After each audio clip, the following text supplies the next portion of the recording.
Com a Rússia cada vez mais decadente e com o povo russo cada vez mais insatisfeito com o governo do czar, ocorre em 1917 a Revolução de Fevereiro, que derruba o czar Nicolau II do trono, assim instaurando o governo provisório na Rússia e também dando poder aos sovietes, que eram assembleias de camponeses e proletários.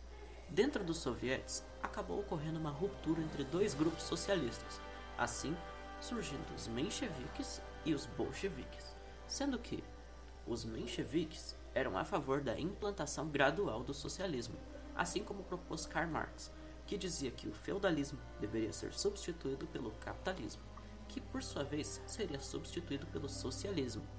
Já os bolcheviques acreditavam que o socialismo deveria ser implantado imediatamente na Rússia.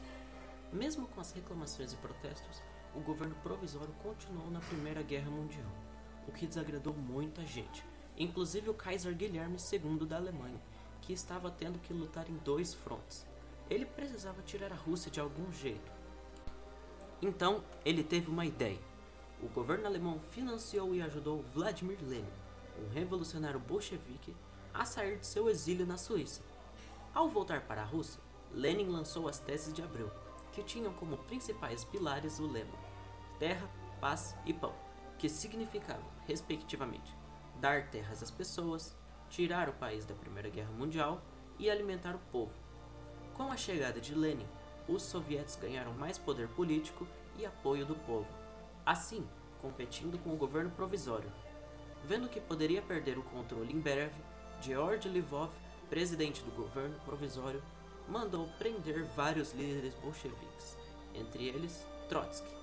Lenin conseguiu escapar com a ajuda de outros líderes do movimento. Ao sair da prisão, Trotsky foi nomeado presidente do Soviete de Petrogrado, um dos sovietes mais importantes da época. Com isso, sob a liderança do mesmo, a Guarda Vermelha marchou sobre Petrogrado, assim levando a Revolução de Outubro, derrubando o governo provisório e levando os bolcheviques ao poder. A paz não durou muito, já que no mesmo ano, 1917, o Exército Branco, com ideais antirrevolucionários e pró-czaristas, declarou guerra ao governo bolchevique com a intenção de tomar o poder. De um lado, tínhamos o Exército Vermelho, liderado principalmente por Leon Trotsky, e o Exército Negro, liderado por Nestor Makhno. Ao lado do Exército Branco havia o general Maurice Jeannin, da França, o comandante Kizuko Utani, do Japão, o major William Graves, dos Estados Unidos, o barão Ironside, da Inglaterra, isso só para citar alguns. Mesmo com tantos inimigos, os bolcheviques ganharam a guerra em 1922. No mesmo ano, foi fundada o URSS e as medidas políticas puderam ser finalmente tomadas. Mas em 1924, Lenin acaba morrendo.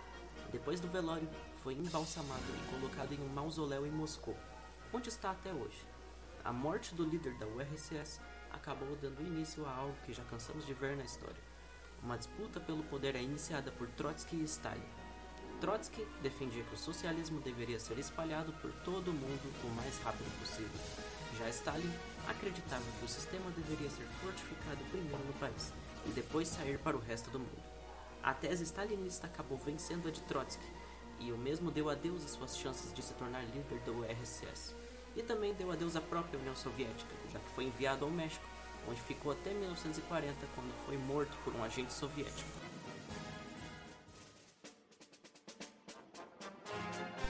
Com o poder em suas mãos, Stalin industrializou e militarizou a União Soviética.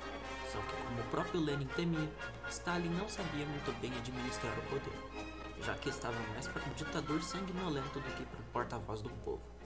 Ao longo de 25 anos de governo, estima-se que 30 milhões de pessoas tenham sido mortas a mando de Stalin ou por consequência de seu governo, entre eles, muitos líderes do Partido Comunista. Durante seu governo, se tornou popular o uso de Gulag, prisões de trabalho forçado, que grande parte ficavam no norte da Rússia, na Sibéria.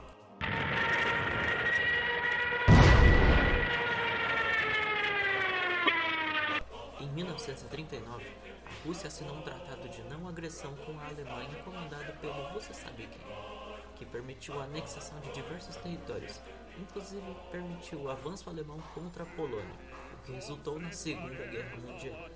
A URSS permaneceu neutra até que a Alemanha efetuasse a Operação Barbarossa cujo objetivo era subjugar a União Soviética rapidamente.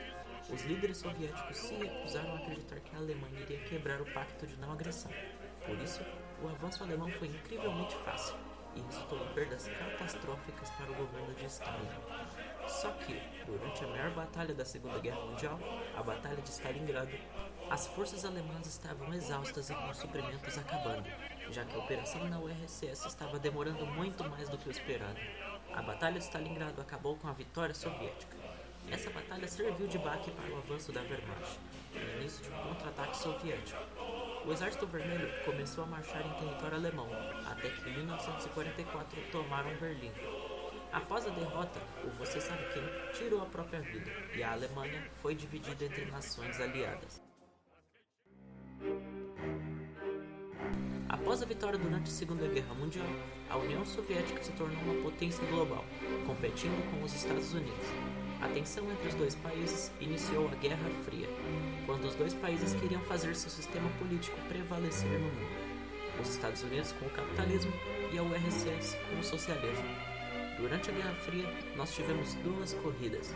A corrida espacial, que foi uma competição entre os Estados Unidos e a União Soviética para ver quem faria mais avanços no espaço. A URSS começou ganhando, lançando o primeiro satélite, o primeiro ser vivo e o primeiro homem ao espaço. Só que em 1961, os Estados Unidos deram um grande passo para a humanidade, lançando o primeiro homem à Lua. E também houve a corrida armamentista, na qual foram realizadas demonstrações de poder entre os dois países para ver quem possuía a maior força militar e propagar suas ideologias através dela. Ao longo dos anos, o socialismo foi espalhado para vários países: China em 1949, Cuba em 1959 e Vietnã em 1975.